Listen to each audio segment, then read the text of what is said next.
Audio কথনে সবাইকে স্বাগত। সুধাকান্ত বাবু পথের ধারে পাওয়া একটি কিশোরীর মৃতদেহ ঘরে নিয়ে আসলেন, কিন্তু হ্যারিকেন জ্বালার পর দেখলেন মৃত মেয়েটি উঠে বসে তার দিকে তাকিয়ে আছে। এটি কিভাবে সম্ভব? পড়ছিলাম হুমায়ুন আহমেদের রহস্য উপন্যাস বৃহন্নলা। প্রথম পর্ব আগেই আপলোড করা হয়েছে, ডেসক্রিপশন বক্সে লিংক দিয়ে দিয়েছি। আজকে পড়ছি শেষ পর্ব।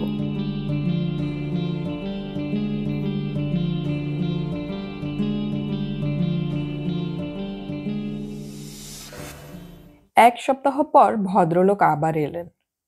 আমি দরজা খুললাম। ভদ্রলোক বললেন, আপনি কি আমাকে চিনতে পারছেন?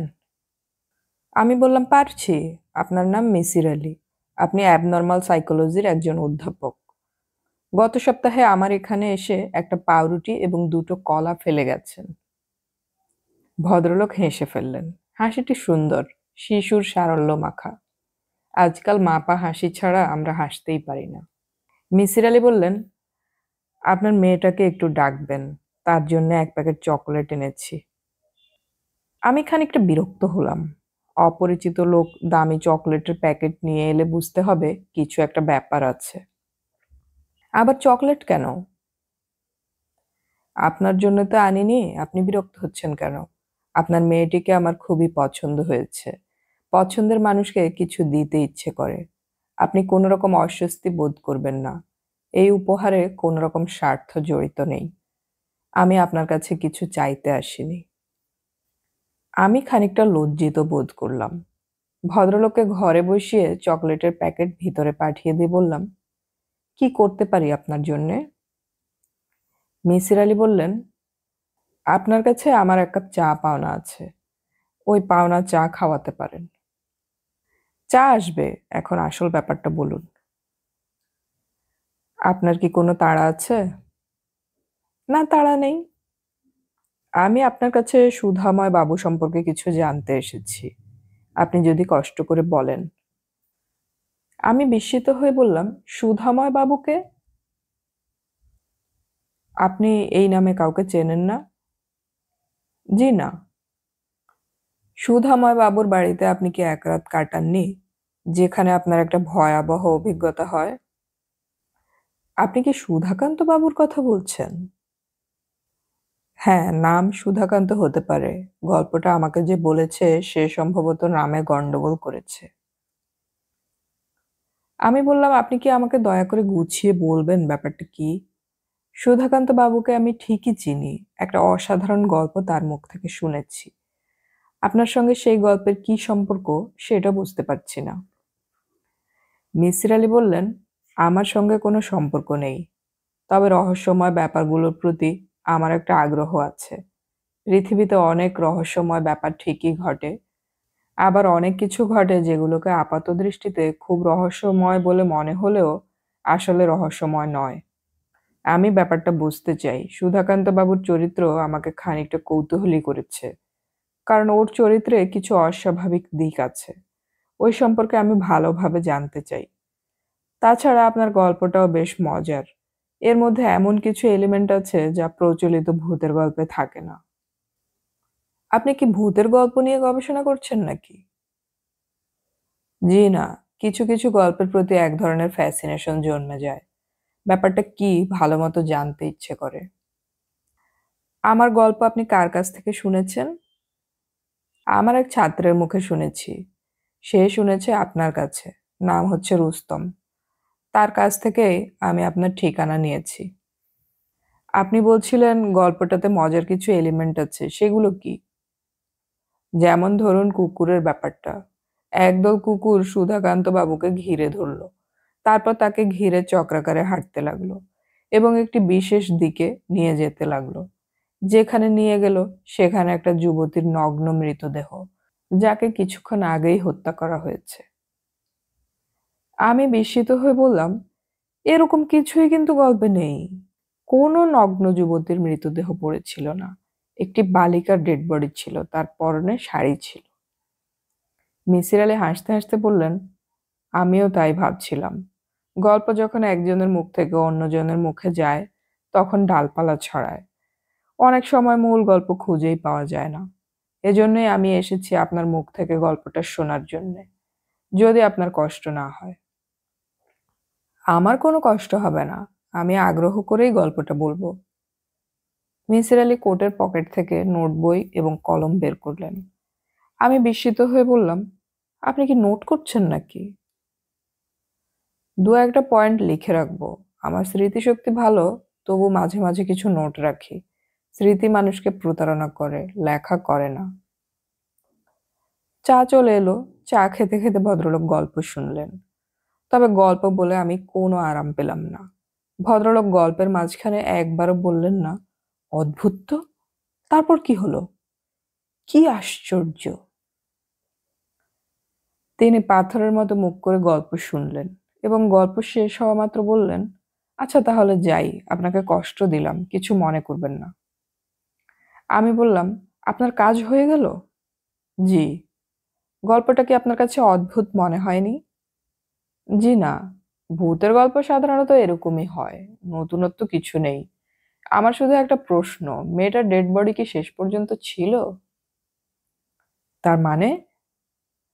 এ জাতীয় গল্পে ডেড বডি শেষ পর্যন্ত থাকে না, বাতাসে মিলিয়ে যায় কিংবা কুকুর খেয়ে ফেলে। আপনি জানেন কি হয়েছিল? আমি জানি না, আমি জিজ্ঞেস করিনি। আপনি গল্পটার কিছুই বিশ্বাস করেননি, তাই না? জি না। কেন, দয়া করে কি বলবেন? এই জাতীয় ভয়াবহ অভিজ্ঞতা যখন হয় তখন মানুষ খুব কনফিউজড অবস্থায় থাকে। কোনো ঘটনাই সে পরিষ্কার দেখে না। যা দেখে তাও সে গুছিয়ে বলতে পারে না। অথচ আপনার সুধাকান্ত বাবু চমৎকারভাবে সব বর্ণনা করলেন। অতি সূক্ষ্ম ডিটেলও বাদ দিলেন না। এই জিনিস পাওয়া যায় তৈরি করা গল্পে। আমি বললাম, সব মানুষ তো একরকম নয়। কিছু কিছু মানুষ বিপর্যয়ের সময়ও মাথা ঠান্ডা রাখে। তা রাখে, যেমন আমি নিজেই রাখি। তারপরেও আপনি বললেন এটা একটা গল্প? জি। কেন বলুন তো? সুধাকান্ত বাবু আপনার কথা মতো একজন ধর্মপ্রাণ মানুষ, সাধু প্রকৃতির লোক। এই ধরনের একজন মানুষ বিপদে ঈশ্বরের নাম নেবে, গায়ত্রী মন্ত্র পড়বে। একজন নাস্তিক পর্যন্ত যে কাজটা করবে, তিনি তা করেননি। ঘটনা সত্যি সত্যি ঘটলে তিনি তা অবশ্যই করতেন। যেহেতু ঘটনাটা বানানো, কাজে এই গুরুত্বপূর্ণ জিনিসটা বাদ পড়েছে। আমি ভদ্রলোকের দিকে তাকিয়ে রইলাম। লোকটার ওপর খানিকটা রাগ হচ্ছে। এক কথায় সে বলে দিল গল্প বানানো। মিসির আলি বললেন, আপনার সঙ্গে যখন গল্প করছিলেন তখন ভয় পেয়ে ভদ্রলোক মন্ত্রপাঠ শুরু করলেন, অথচ ওই রাতে করলেন না। ব্যাপারটা অদ্ভুত না? আমি বললাম, সুধাকান্ত বাবু শুধু শুধু এরকম একটা গল্প বানাবেন কেন? এইরকম একটা গল্প তৈরির পেছনে কোনো একটা কারণ থাকবে নিশ্চয়ই। তা তো থাকবেই, তারও আছে। কি কারণ? অনেক কারণ হতে পারে, তবে আমার যা মনে হয় তা হচ্ছে উনি নিঃসঙ্গ ধরনের মানুষ। এই জাতীয় একটা গল্প তৈরি করে নিজের সবার আকর্ষণের কেন্দ্রবিন্দুতে চলে এসেছেন। এটা একজন নিঃসঙ্গ মানুষের জন্য কম কথা নয়। মিসির আলি লোকটির প্রতি আমার ভক্তি হলো। লজিক বা যুক্তি নামক ব্যাপারটা যে কত শক্তিশালী হতে পারে, মিসির আলি তা আমার চোখে আঙ্গুল দিয়ে দেখিয়ে দিলেন। আমি বললাম, এই গল্পটা যে সত্যি, এটা আপনি কখন স্বীকার করবেন? অর্থাৎ কোন প্রমাণ উপস্থিত করলে আপনি গল্পটা মেনে নেবেন? মিসির আলি হাসতে হাসতে বললেন, ওই মেয়েটির ডেড বডি যদি অন্যরা দেখে থাকে এবং কবর দেওয়া হয় বা দাহ করা হয়, তবেই আমি ঘটনাটা মেনে নেব। আমি আপনাকে খবরটা এনে দেব। আমি চিঠি লিখে খবরটা জোগাড় করব। আপনি আপনার ঠিকানা লিখে রেখে যান। মিসির আলি তার ঠিকানা লিখে রেখে গেলেন। আশ্চর্যকাণ্ড, আজও তার পলিথিনের ব্যাগ ফেলে গেলেন। ব্যাগের ভেতর ছোট্ট একটা পাউরুটি, একটা কলা এবং এক টুকরো মাখন। গরমে সেই মাখন গলে ব্যাগময় ছড়িয়ে পড়েছে। চিঠি লিখলাম আমার মামাতো ভাইয়ের সঙ্গে যে মেয়েটির বিয়ের কথা হয়েছিল সেই মেয়ের বড় চাচাকে। আমার ধারণা ছিল ভদ্রলোক জবাব দেবেন না। যে পরিচয়ের সূত্র ধরে চিঠি লিখেছি, সেই সূত্রে চিঠির জবাব দেওয়ার কথা নয়। ভদ্রলোক কিন্তু জবাব দিলেন এবং বেশ গুছিয়েই জবাব দিলেন। আপনার পত্র পাইয়াছি। এক নিতান্ত দুর্ভাগ্যজনক অবস্থায় আপনাদের সহিত পরিচয় হইয়াছিল। আপনি যে সেই পরিচয় মনে রাখিয়া পত্র দিয়াছেন, তাহাতে কৃতজ্ঞ হইলাম। আপনি আমার ভাইস্তি প্রসঙ্গে জানিতে চাহিয়াছেন। 2 বৎসর আগে তাহার বিবাহ হইয়াছে, এই খবর তো আপনার জানা। সে এখন তাহার স্বামীর সহিত ইরাকে আছে। তাহার স্বামী একজন ডাক্তার। আপনাদের দোয়ায় তাহারা ভালোই আছে। দ্বিতীয় যে বিষয়টি আপনি জানিতে চাহিয়াছেন, তাহার সবই সত্য। কুকুরের কামড়ে ছিন্ন ভিন্ন বালিকাটির দেহ আমরা সবাই দেখিয়াছি। তাহার মৃতদেহ সৎকারের কোনো ব্যবস্থা হয় নাই, কারণ বালিকাটি হিন্দু কি মুসলিম তাহা জানা সম্ভব হয় নাই। ঘটনাটি সেই সময় জনমনে বিপুল আলোড়ন সৃষ্টি করিয়াছিল। দৈনিক ইত্তেফাক পত্রিকার মফস্বল পাতায় খবরও ছাপা হইয়াছিল। অধিকার কি, আমরা ভালো আছি। আপনার সর্বাঙ্গীন কুশল কামনা করি। আমি চিঠিটি ডাকযোগে মিসির আলির ঠিকানায় পাঠিয়ে দিলাম। মনে মনে হাসলাম। অভ্রান্ত যুক্তিও মাঝে মাঝে অচল হয়ে যায়। এই চিঠিটি হচ্ছে তার প্রমাণ। চিঠি পাঠাবার 3য় দিনের মাথায় মিসির আলি এসে উপস্থিত। আমি হেসে বললাম, কি গল্পটা এখন বিশ্বাস করলেন?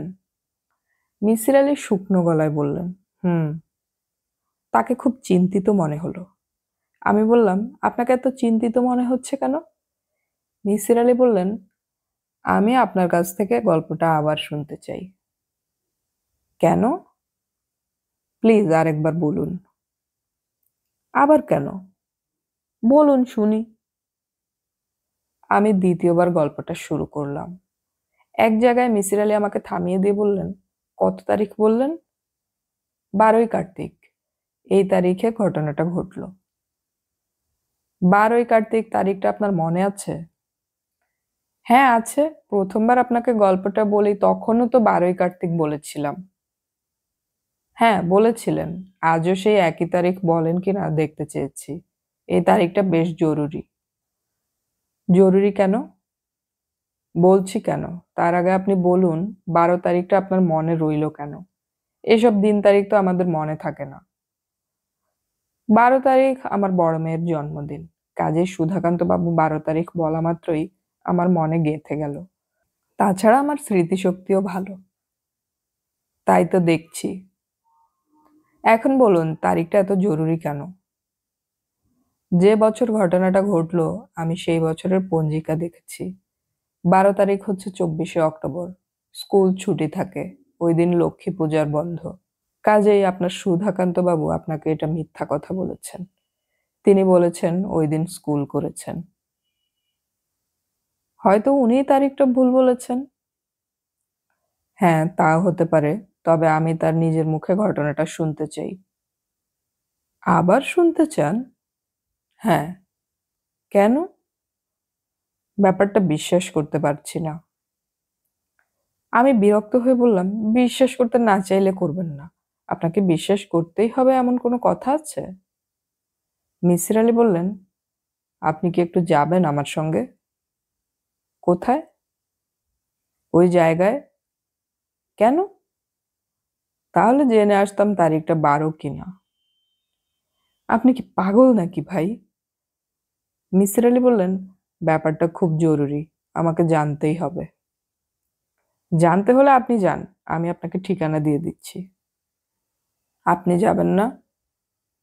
জি না, আজে বাজে ব্যাপার নিয়ে মাথা ঘামাবার সময় আমার নেই। এটা আজে বাজে ব্যাপার না। আমার কাছে আজে বাজে, আমার যাবার প্রশ্নই ওঠে না। মিসির আলি মুখ কালো করে উঠে গেলেন। আমি মনে মনে বললাম, ভালো পাগলের পাল্লায় পড়েছি। লোকটা মনে হলো অ্যাবনর্মাল। অ্যাবনর্মাল সাইকোলজি করতে করতে নিজেও ওই পর্যায়ে পৌঁছেছে। এরা দেখি বিপজ্জনক ব্যক্তি। মিসির আলি যে কি পরিমাণ বিপজ্জনক ব্যক্তি তা টের পেলাম দিন 10 পর। আমার ঠিকানায় মিসির আলির এক চিঠি এসে উপস্থিত। ভাই, আপনি কেমন আছেন? আমি সুধাকান্ত বাবুর সঙ্গে দেখা করতে গিয়েছিলাম।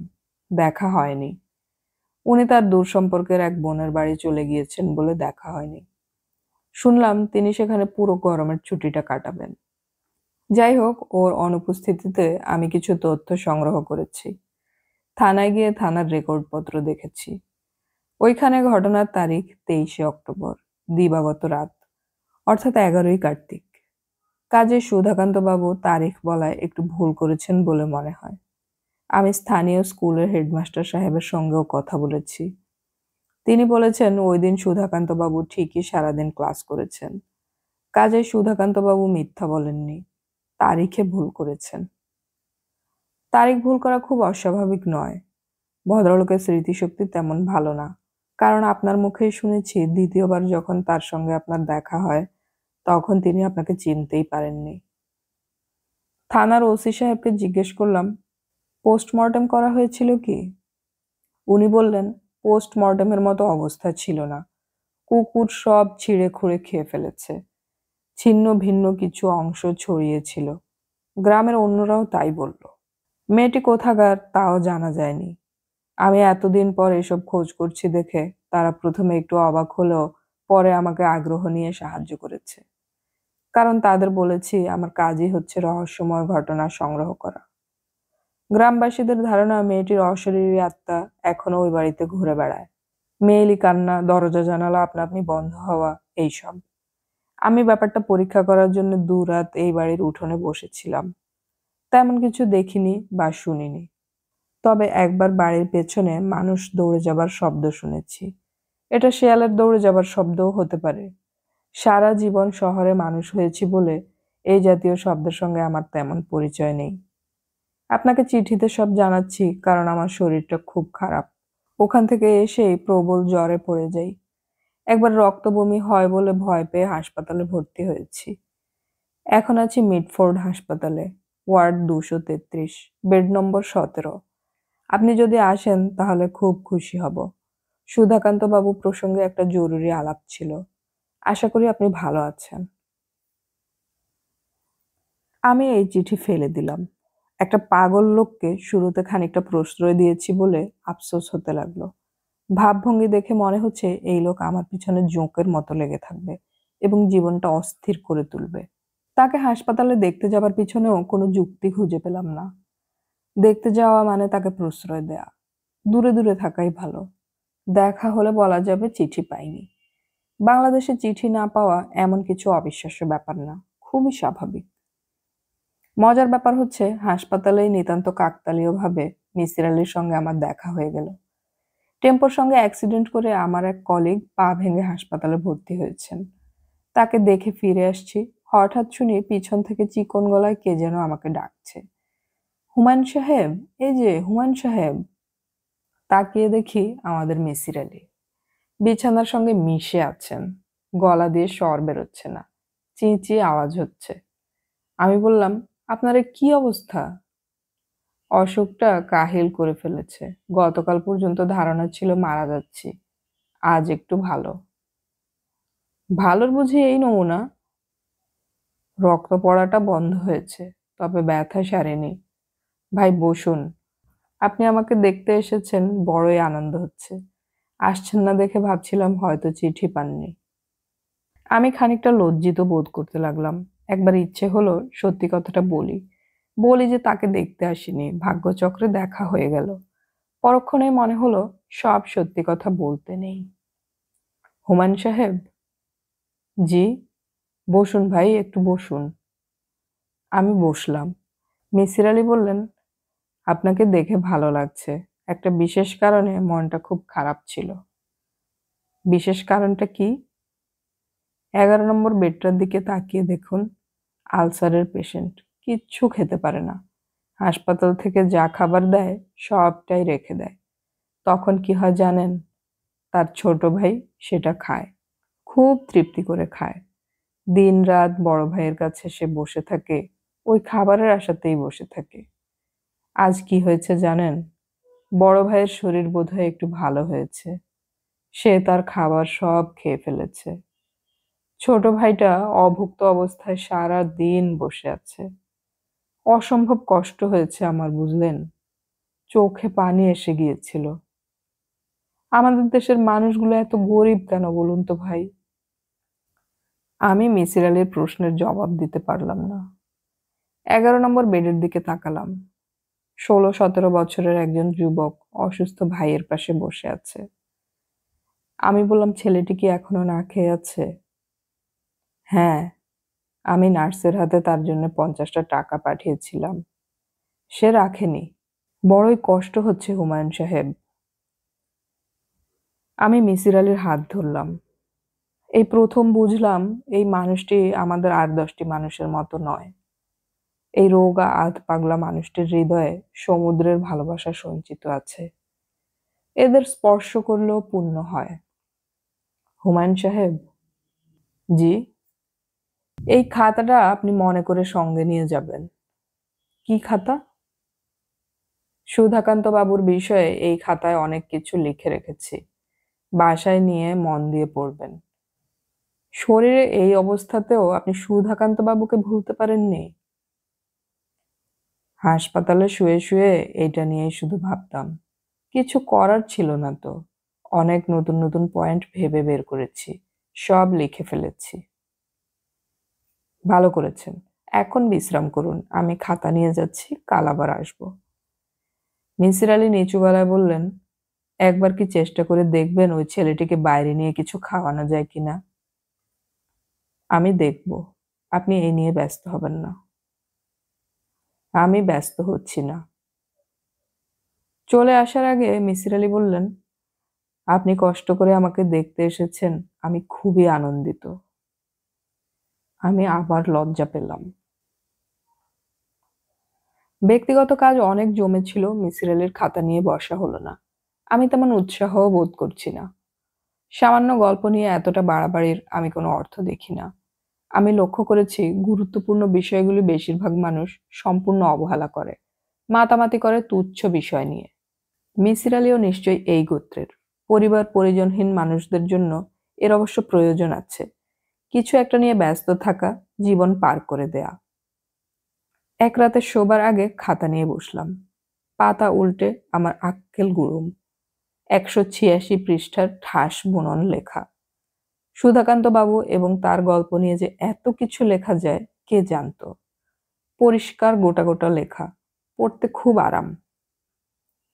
অবাক হয়ে লক্ষ্য করলাম আমাকে নিয়ে তিনি 8 পৃষ্ঠা লিখেছেন। সেই অংশটি প্রথম পড়লাম।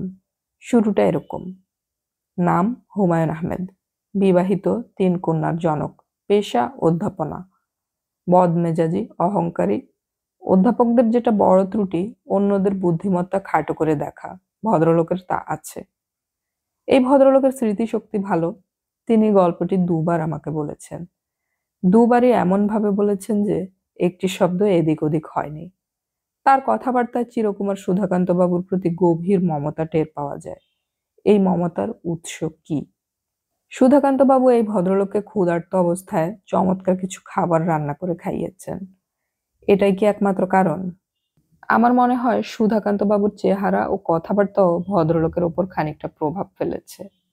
সুধাকান্ত বাবু অতি অল্প সময়ে এই বুদ্ধিমান মানুষটিকে প্রভাবিত করেছেন। কাজেই ধরে নেওয়া যায় মানুষকে প্রভাবিত করার ক্ষমতা সুধাকান্ত বাবুর আছে। আমরা তাহলে কি ধারণা করতে পারি না সুধাকান্ত বাবু তার আশেপাশের মানুষদেরও প্রভাবিত করেছেন? সুধাকান্ত বাবুকে নিয়ে 3টি অধ্যায় আছে। প্রথম অধ্যায়ের শিরোনাম পূর্ব পরিচয়। এই অংশে সুধাকান্ত বাবুর পরিবারের যাবতীয় বিবরণ আছে। বাবার নাম, দাদার নাম, মার নাম, তারা কে কেমন ছিলেন, কি করতেন, কে কিভাবে মারা গেলেন, দেশ ত্যাগ করলেন কবে, কেন করলেন। এত তথ্য ভদ্রলোক কিভাবে জোগাড় করলেন, কেনই বা করলেন, কে জানে। দ্বিতীয় অধ্যায়টির নাম সুধাকান্ত বাবু ও তার বাগদত্তা। এই অধ্যায়টি বেশ ছোট। পড়ে মনে হলো মিসির আলি তেমন কোনো তথ্য জোগাড় করতে পারেননি। তৃতীয় অধ্যায় সুধাকান্ত বাবুর চরিত্র এবং মন মানসিকতা নিয়ে। শুরুটা এমন: ভদ্রলোক নিজেকে সাধু শ্রেণীতে ফেলেছেন। শুরুতেই তিনি বলেছেন যে সাধু সন্ন্যাসীর জীবনযাত্রায় তার আগ্রহ আছে। শ্মশানে শ্মশানে ঘুরতেন এবং স্থানীয় লোকজনও তাকে সাধু বাবা বলে। নিজের সাধু চরিত্রটির প্রতি ভদ্রলোকের দুর্বলতা আছে। এই দুর্বলতার কারণ কি? প্রকৃত সাধু শ্রেণীর লোক শুরুতে অন্যকে বলে না, আমি সাধু। ইনি তা বলছেন। কাজেই ধরে নেওয়া যাক ইনি আমাদের মতোই দোষগুণ সম্পন্ন সাধারণ একজন মানুষ। তিনি নিঃসঙ্গ জীবন ঠিক পছন্দ করেন বলেও মনে হলো না। অনেক রাতে বাড়ি ফেরেন, যাতে একা একা খুব অল্প সময় তাকে থাকতে হয়। একজন সাধক শ্রেণীর মানুষের চরিত্রের সঙ্গেও ব্যাপারটা মিশ খায় না। মিসির আলির খাতা শেষ করতে করতে রাত 2টো বেজে গেল। পরিশিষ্ট অংশে ভদ্রলোক 6টি প্রশ্ন তুলেছেন এবং বলেছেন রহস্য উদ্ধারের জন্য এই প্রশ্নগুলির জবাব জানা অত্যন্ত প্রয়োজন। এই 6টি প্রশ্ন পড়ে আমার মাথা ঘুরতে লাগলো। এ কি কাণ্ড! মিসির আলি সাহেবের খাতা আবার গোড়া থেকে শেষ পৃষ্ঠা পর্যন্ত পড়লাম। 6টা প্রশ্নের কাছে এসে আবার চমকালাম। আমার মাথা ঘুরতে লাগলো। ইচ্ছে করলো এক্ষুনি ছুটে যাই মিসির আলির কাছে। মিসির আলি সাহেব আজ অনেক সুস্থ। গায়ে চাদর জড়িয়ে বিছানায় বসে আছেন। হাতে শিবরাম চক্রবর্তীর বই, জন্মদিনের উপহার। কিছুক্ষণ পড়ছেন, তারপর গা দুলিয়ে দুলিয়ে হাসছেন। আবার পড়ছেন, আবার হাসছেন। আশেপাশের রোগীরা ব্যাপারটা বেশ মজা পাচ্ছে। আগ্রহ এবং কৌতূহল নিয়ে তারা দেখছে এই বিচিত্র মানুষটাকে। আমার দিকে চোখ পড়তেই মিসির আলি বললেন, শিবরামের বাঘের গল্পটা পড়েছেন? অসাধারণ। সকাল থেকে এখন পর্যন্ত 11 বার গল্পটা পড়লাম। তাই নাকি? আমার কি মনে হয় জানেন, হাসপাতালের রোগীদের জন্য এই ধরনের বই ওষুধপত্রের সঙ্গে দেয়া দরকার। প্রাণ খুলে কয়েকবার হাসতে পারলে যে কোনো অসুখ অনেকটা কমে যায় বলে আমার ধারণা। আপনার তাহলে কমে গেছে? জি। আমি বললাম, আপনার খাতাটা কাল রাতে পড়ে শেষ করেছি। আমার মনে হয় যে 6টি প্রশ্ন আপনি তুলেছেন তার উত্তর জানা প্রয়োজন।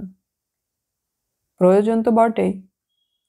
আমি আপনার সঙ্গে যাব এবং সুধাকান্ত বাবুর সঙ্গে কথা বলবো। মিসির আলি হাসতে হাসতে বললেন, আমি জানতাম আপনি এই কথা বলবেন। আমি বললাম, কোনো একটা ভৌতিক গল্প শুনলে কি আপনি এরকম করেন? সব রহস্য উদ্ধারের জন্য লেগে পড়েন? মিসির আলি হ্যাঁ সূচক মাথা নাড়লেন। আমি বললাম, আপনি কি আপনার শোনা মতো ভৌতিক গল্পের রহস্য ভেদ করতে পেরেছেন? না, পারিনি। শতকরা 20 ভাগ ক্ষেত্রে কিছুই করতে পারিনি। আমার আরেকটা খাতা আছে। ওই খাতার নাম রহস্য খাতা। যেসব সমস্যা আমি সমাধান করতে পারিনি, রহস্য খাতায় সেই সব লিখে রেখেছি। আপনাকে একদিন পড়তে দেব।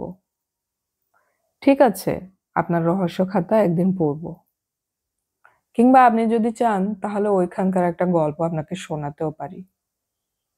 এইখানে বলবেন? অসুবিধা কি? হাসপাতালে একটা ক্যান্টিন আছে। ক্যান্টিনে বসে চা খেতে খেতে গল্পটা আপনাকে বলতে পারি। আসলে ব্যাপারটা কি জানেন, আপনার সঙ্গে কথা বলতে আমার ভালো লাগছে। এই গল্পটা যদি শুরু করি তাহলে ভদ্রতার কারণেই আপনি গল্প শেষ না করা পর্যন্ত বসে থাকবেন। এটাই হচ্ছে আমার লাভ। আপনার শরীরের এই অবস্থায় আপনি ক্যান্টিনে যেতে পারবেন? পারবো। আমাকে যতটা কাহিল দেখাচ্ছে ততটা কাহিল কিন্তু না। আসুন যাই। আমরা ক্যান্টিনে বসলাম। অবাক হয়ে লক্ষ্য করলাম হাসপাতাল নোংরা হলেও ক্যান্টিনটা বেশ পরিষ্কার। ভিড় আছে, তবে হইচই নেই। 2 ধরনের চা পাওয়া যাচ্ছে, 1 নম্বরি চা এবং 2 নম্বরি চা। 1 নম্বরি চা 1 টাকা করে, 2 নম্বরিটা 3 টাকা করে। মিসির আলি বললেন, একই চা 2 ধরনের কাপে দেয়া হয় বলে 2 ধরনের দাম।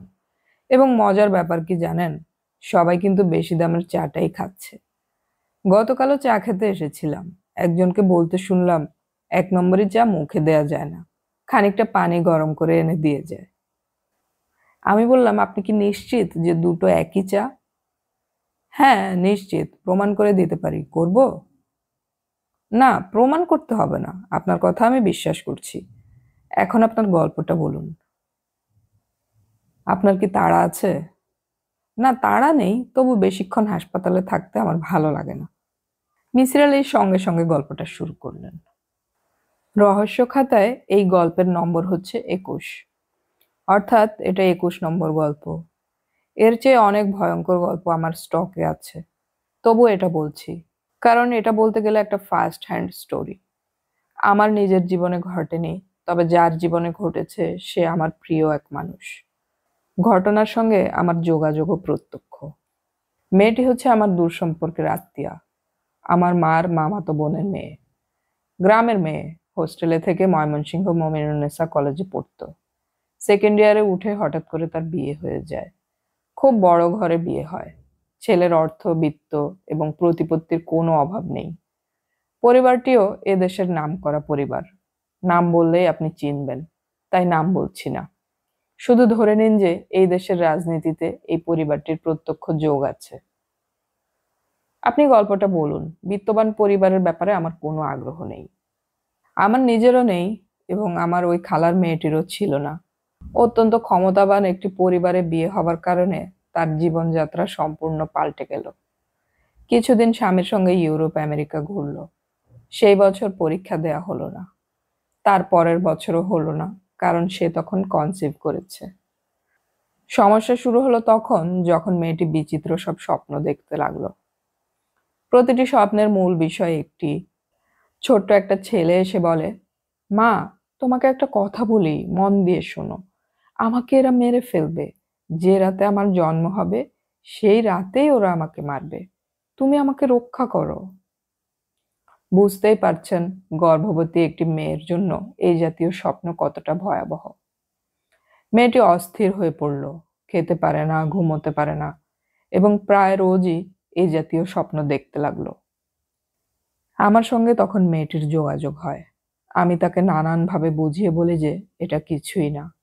গর্ভবতী মেয়েদের অবচেতন মনে একটা মৃত্যু ভয় থেকেই যায়। সেই ভয় নানানভাবে প্রকাশ পায়।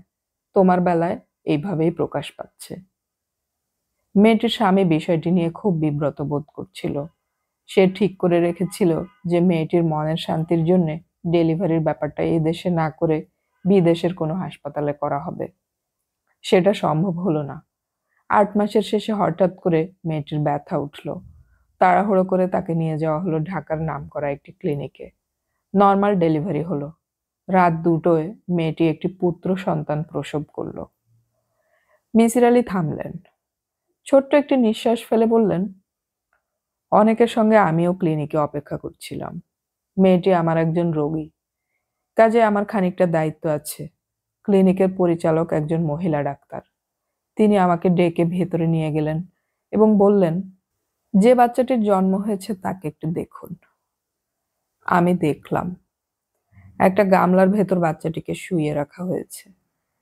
জেলিফিশ আপনি দেখেছেন কিনা জানি না। শিশুটির সমস্ত শরীর জেলিফিশের মতো স্বচ্ছ, থলথলে, গাঢ় নীল রং। শুধু মাথাটা মানুষের। মাথা ভর্তি রেশমি চুল, বড় বড় চোখ। হাত পা কিছুই নেই। অক্টোপাসের মতো নল জাতীয় কিছু জিনিস কিলবিল করছে। আমি খুবই সাহসী মানুষ, কিন্তু এই দৃশ্য দেখে ভয়ে গা কাঁপতে লাগলো। ডাক্তার সাহেব বললেন, এই শিশুটিকে আপনি কি করতে বলেন? আমি বললাম, আমার বলায় কিচ্ছু যায় আসে না। বাচ্চার বাবা মা কি বলেন? বাচ্চার মাকে জানানো হয়নি, তাকে ঘুম পাড়িয়ে রাখা হয়েছে। বাচ্চার বাবা চান না বাচ্চাটা বেঁচে থাকুক। আমি চুপ করে রইলাম। তিনি বললেন, এরকম অ্যাবনর্মাল বাচ্চা এমনিতেই মারা যাবে। আমাদের মারতে হবে না। প্রকৃতি এত বড় ধরনের অ্যাবনর্মালিটি সহ্য করবে না। আমি কিছু বললাম না। বাচ্চাটিকে ফুল স্পিড ফ্যানের নিচে রেখে দেওয়া হলো। প্রচণ্ড শীতের রাত, বাচ্চাটির মাথার ওপর ফ্যান ঘুরছে। এতেই তার মরে যাওয়া উচিত, কিন্তু আশ্চর্যের ব্যাপার, ভোর 5টায়ও দেখা গেল বাচ্চা দিব্যি সুস্থ। বড় বড় চোখে এদিক ওদিক তাকাচ্ছে, শীষ দেওয়ার মতো শব্দ করছে। ভোর 5:30টায় সবার সম্মতি নিয়ে বাচ্চাটিকে 100 সিসি ইমাডোজোল ইঞ্জেকশন দেওয়া হলো। যে কোনো পূর্ণবয়স্ক লোক এতে মারা যাবে, কিন্তু তার কিছু হলো না। শুধু শীষ দেওয়ার ব্যাপারটা একটু কমে গেল। ভোর 6টায় দেওয়া হলো 50 সিসি অ্যাট্রোজিন সলিউশন। বাচ্চাটা মারা গেল 6টা 20-এ। বাচ্চার মা জানতে পারল না। সে তখনও ঘুমে অচেতন।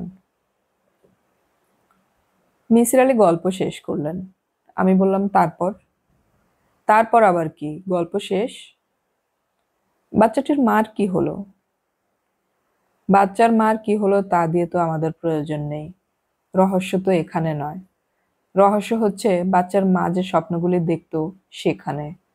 সেই রহস্য আমি ভেদ করতে পারিনি।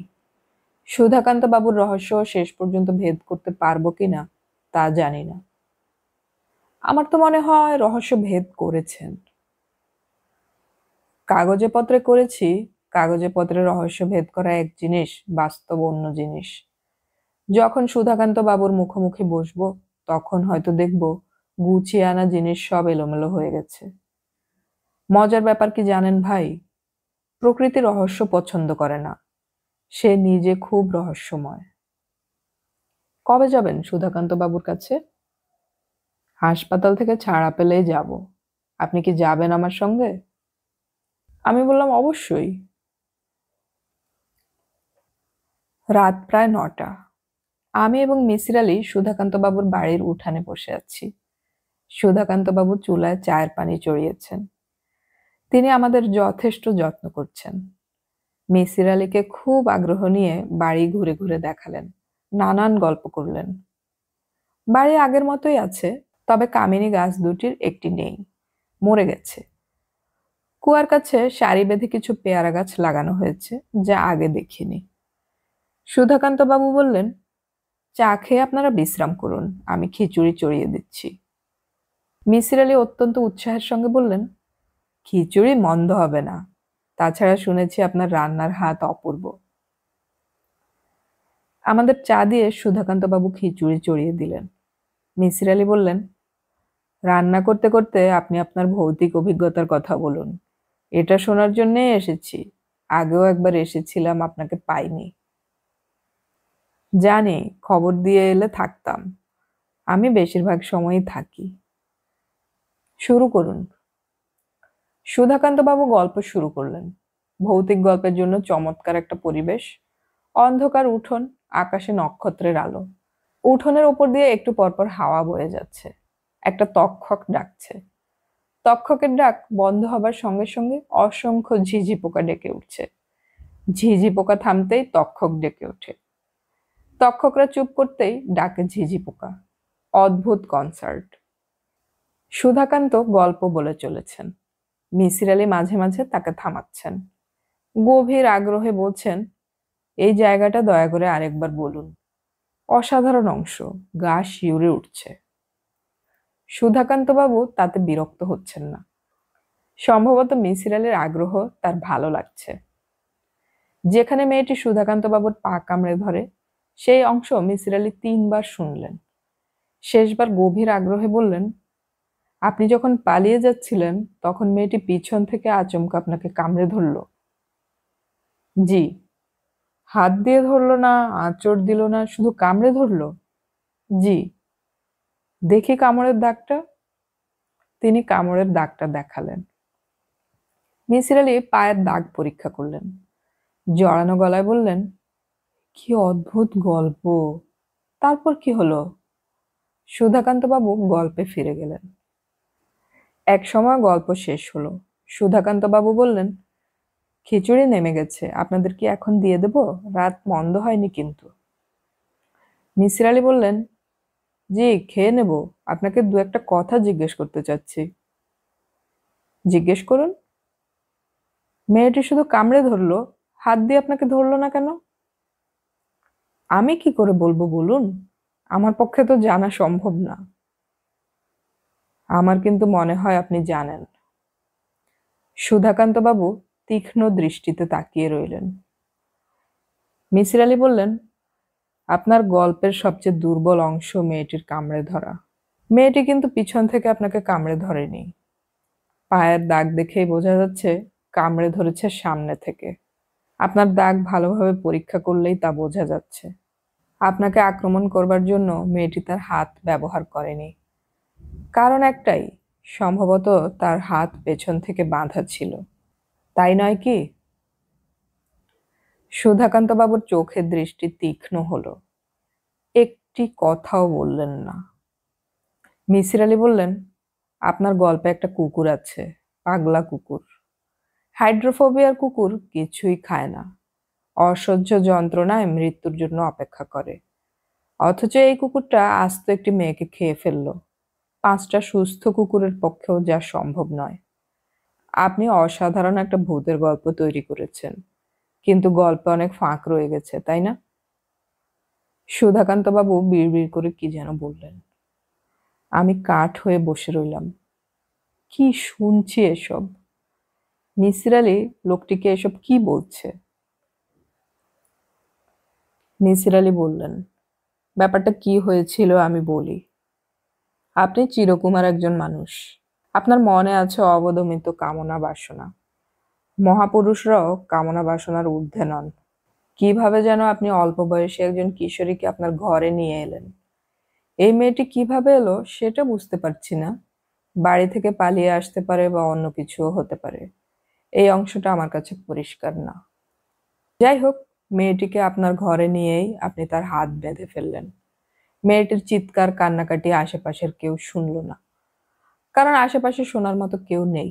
মেয়েটি নিজেকে রক্ষা করবার জন্য আপনাকে কামড়ে ধরলো।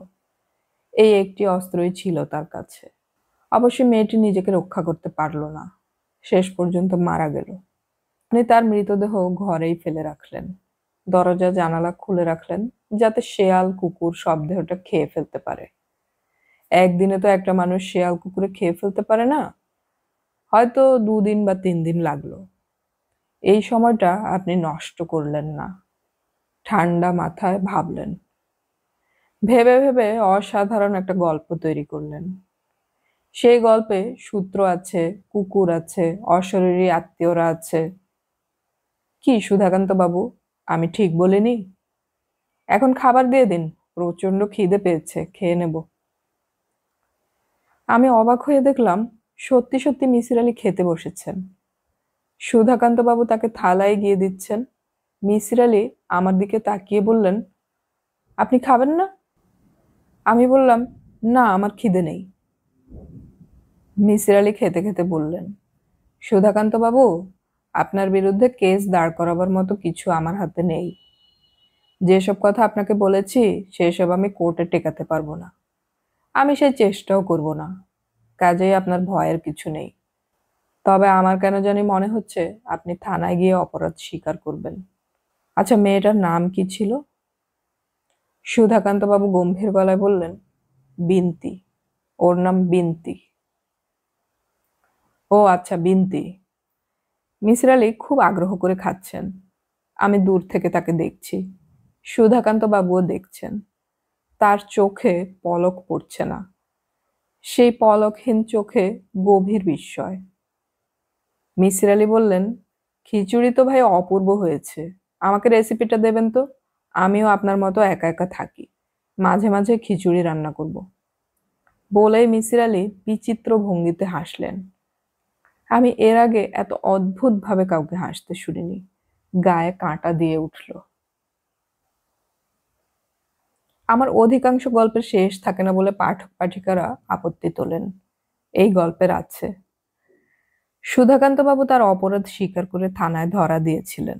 বিচার শুরু হবার আগেই থানা হাজতে তার মৃত্যু হয়।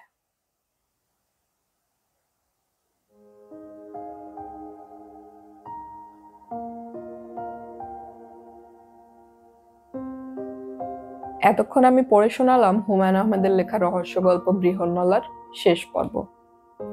অডিও কথনে আমাদের গল্প পাঠ ভালো লাগলে চ্যানেলটি সাবস্ক্রাইব করে রাখুন এবং বন্ধুদেরকে শেয়ার করুন।